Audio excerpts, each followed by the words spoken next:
cold out here, and my car is all fogged up. I haven't used it all weekend. We're gonna try Burnside again. You know, I had a very bad experience here the other day. Traffic is not that bad today on the road, so hopefully we're not gonna run into anything here. But we're off on another adventure at the TriMet Transit District. Oh yeah, go rush up there, buddy. Yeah, get around me quick. And you're gonna really get somewhere fast. You ain't going nowhere, pal. You don't know the zen of driving. Oh well, that's their problem.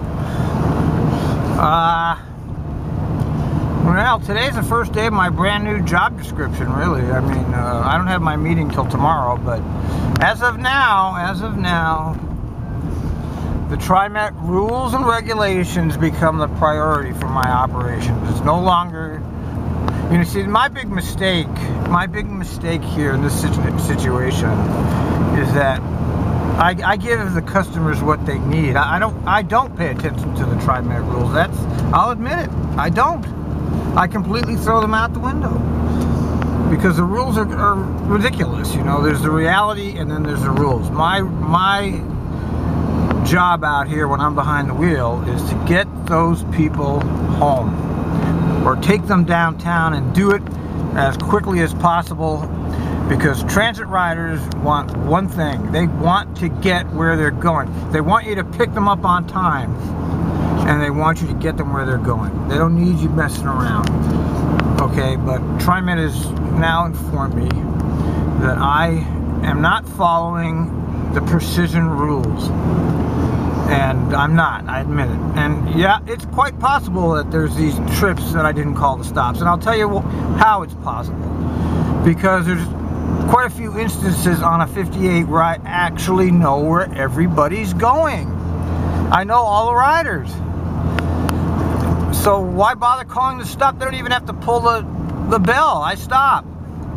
But there could be the occasion. I think I know who's doing this too. I think I do. Now all of a sudden I've got this regular rider that just appeared, and he's always sitting up front, but he pretends he's listening to the radio and playing with his phone. You know, if I have a situation where it's obvious that there's nobody that needs a call stop, I mean, come on, we're not morons, okay? I know you think we are. Say you got 5 people on the bus, 4 of them are sitting in the back, and the other one got on, and they were in perfectly good shape, said hello, showed you a transfer pass, didn't say HC on it.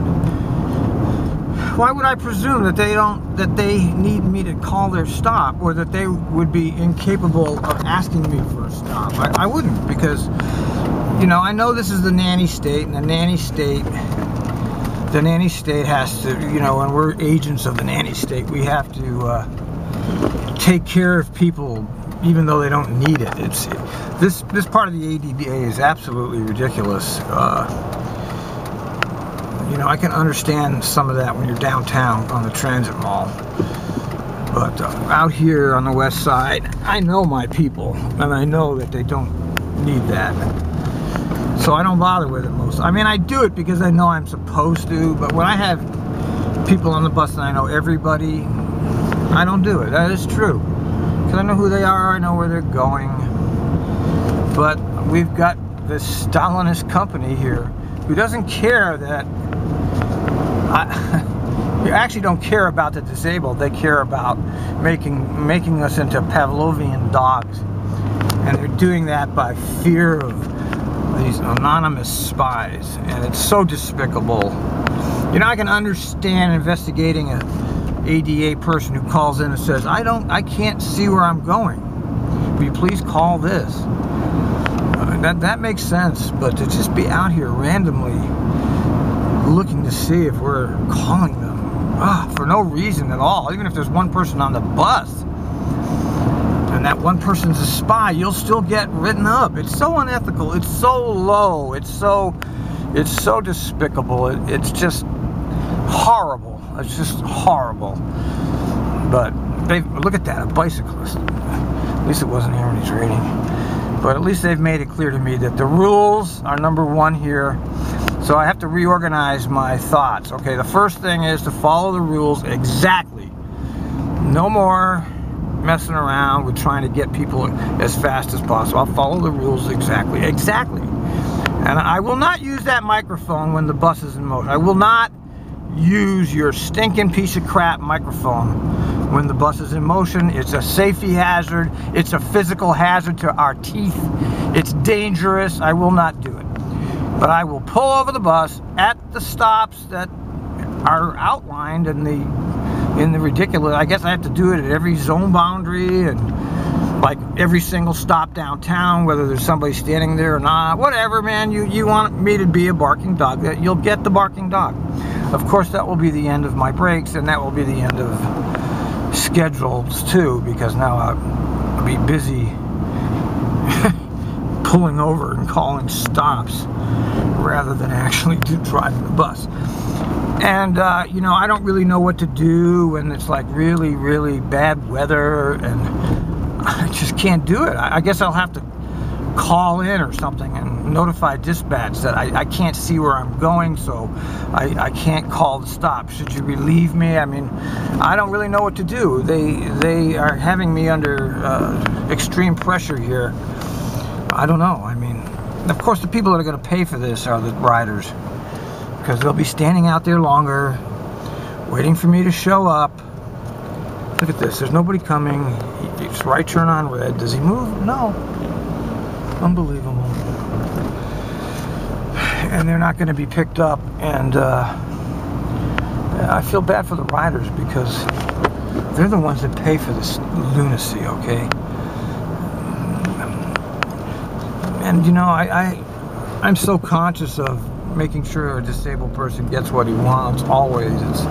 It's the ultimate irony that I face here is having to deal with this, because I'm so good at making sure people get what they need on this bus, but here I am under discipline. This goes to show you how fucking awful this job really is. It's just really awful. I've got the company here picking on me. Now I know it's not Greg Larson. He's not created this situation. I know that.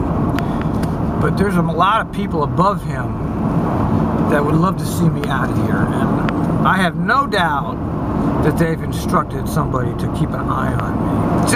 Just as a way to tell me, look, you're making it hard for us. We're going to make it hard for you. You see, and that's what happens, you know.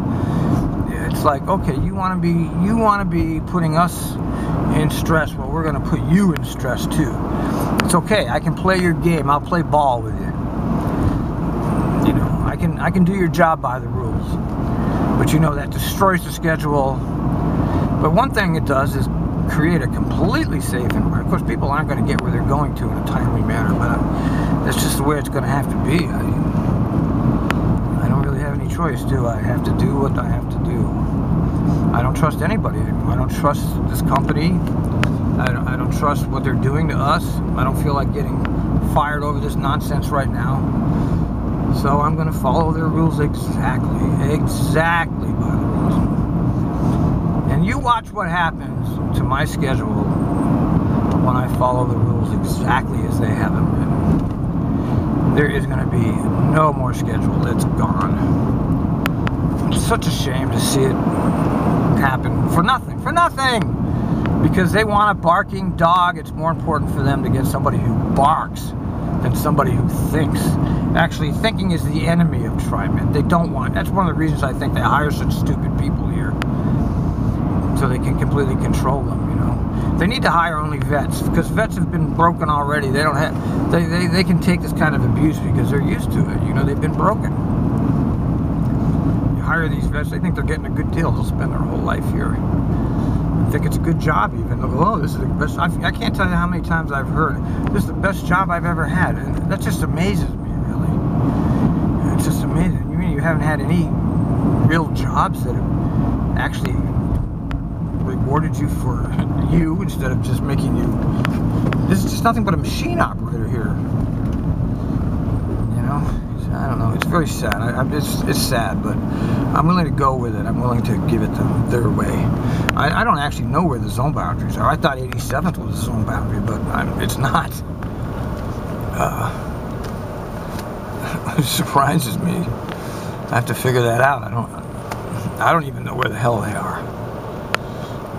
But we'll do it properly. And then Joe Rose put my video up, I guess, on his site about the Claudine, and said that I'm blaming the media. Well, I do blame the media somewhat about this. I do think the situation was overblown, but I also think that Claudine has some serious customer service issues that TriMet did not address. But I think that the real, and I'm going to say it again and again and again, the real culprit is the TriMet management who recruited her, who's retained her, who's trained her. She's a product of the system here. All right, it's just that simple. She didn't come up from nowhere, okay? She was trained by this company. And she's a tough little lady, okay? And you've got to be a tough little lady if you want to survive in this job. And she's a tough little lady. She's too tough, that's the problem. She's too tough. She has no empathy for the riders at all. And I've seen her myself be very mean without provocation. And that's why this all happened, was because of her past behavior. And she just messed with the wrong person who was able to turn this into a major news story. That's what happens when you mess with the wrong people. They mess back. Kind of like me, I guess. It's like, you're messing with me, you're going to have a reaction to it. I'm going to have a reaction. Yeah, you might be able to bust me on a technicality, but you have nothing on me. Because I know the kind of job I do here for the people on that bus. You don't recognize it because you're so wrapped up in your regulations and your rules that you don't have the slightest idea what kind of job I do here. And I know that. I know the managers don't know anything about me. All they know is, oh, it's him, that blogger, bus driver. He's nothing but a pain in the ass. All he does is complain. Oh, by the way, I've certainly gotten famous, and I know that because I get a lot of really strange hate mail now. And I know that the really strange hate mail only comes when you've achieved a certain level of notoriety. So I'm proud that I've achieved actual hate mail. People who actually hate me. I'm not sure why, but I'm not sure why they hate me. They're rooting for me to get fired, a lot of people. Hey, I'm rooting for me to get fired too, because I'm sick of this job. I've been here 15 years, and if I don't leave, I will spend the rest of my life here. And I don't want to spend the rest of my life here.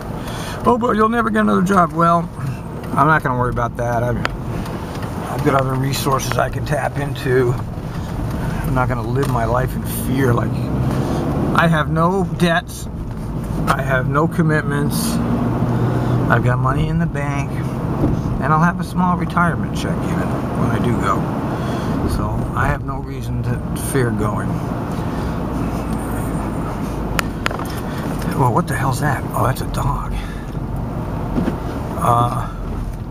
Wait a minute. Where's the turn? Oh, here it is. Anyway, that's the story from here. We're gonna have our brand new job today. It should be an interesting experience, actually following all the rules. I'm actually looking kind of forward to it because it takes the pressure off of me. You know, people that really want me to be on time are going to have to understand. I have my hand out to them. I can explain to them why I'm doing what I'm doing. And I've included copies of my write-ups so that they can understand that, you know, this isn't a joke, man. I'm under discipline. I could be fired if I don't follow the exact instructions.